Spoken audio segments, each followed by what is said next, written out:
كذبت قبلهم قوم نوح والأحزاب من بعدهم. Umar radiallahu anhu wakes up in the morning one day.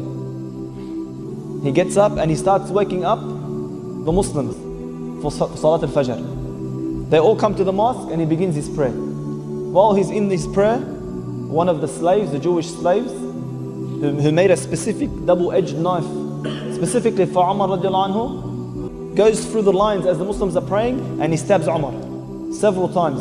So much so that Umar radiallahu anhu, when he dropped to the floor, he kept praying when he was stabbed. When he finally dropped to the floor, the Muslims got him milk to drink. When he would drink it in his mouth, it would come out of his stomach, come out of the holes in his body. And this is when they knew he would die. So Umar radiallahu anhu, throughout his entire life, everything that he had done, now he's on the floor and he's dying. He goes unconscious, he wakes up. You know what he asks? He asks, have I prayed the Fajr prayer? They tell him, no ya Umar, and he faints. He wakes up again. Have I prayed the Fajr prayer? No ya Umar, and he faints. He wakes up again. Have I prayed the Fajr prayer? They go, no ya Umar, you dropped.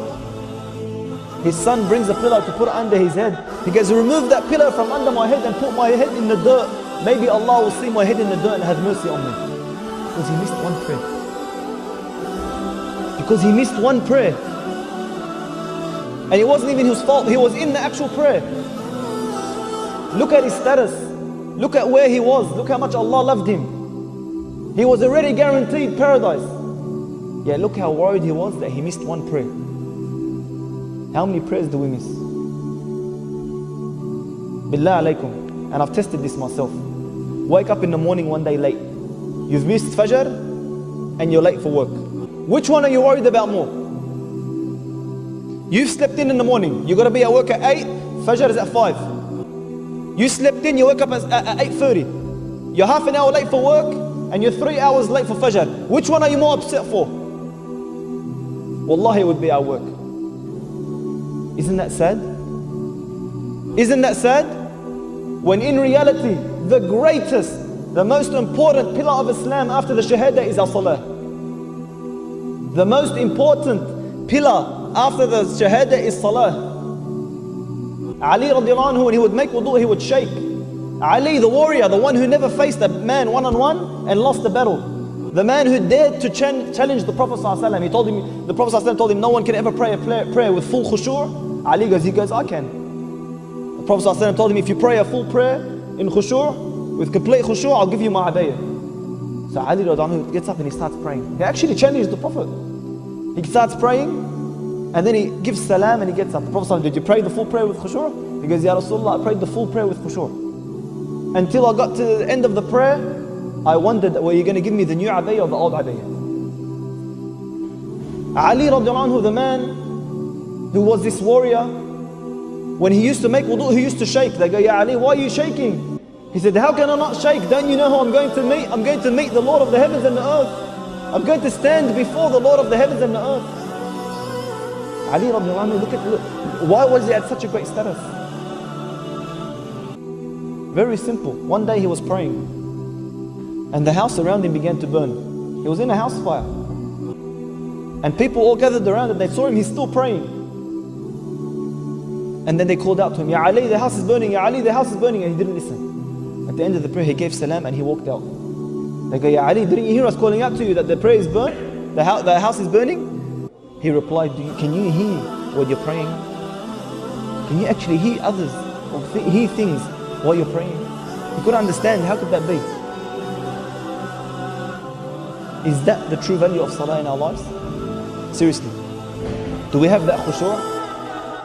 We're standing in front of Allah Azza wa Jalla, the Lord of the heavens and the earth. You know, one of the famous scholars said, he goes, if one of our sujood were to be dispersed amongst all of mankind, it would destroy us all. How dare you be in the closest position to Allah and you're thinking it other than Allah? If one of our sujood was dispersed amongst everyone on the face of this planet, we'd all be destroyed.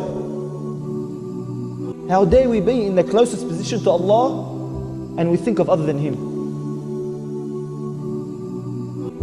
My dear brothers in Islam, the salah is the most important pillar in Islam after the shahada.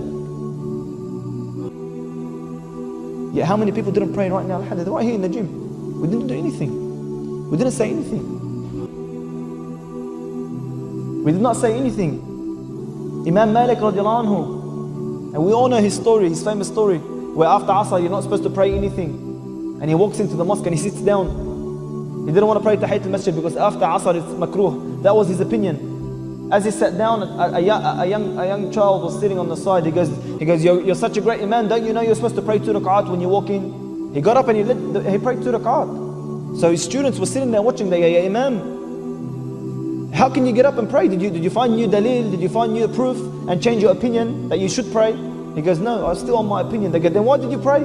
He goes, I didn't be from one of those who Allah mentions in the Quran, وَإِذَا قِيلَ لَهُمُ ارْكَعُوا لَا يَرْكَعُونَ. And when it is said to them to bow, they refuse. لا إله إلا الله لا إله إلا الله لا إله إلا الله ما لنا رب سواه.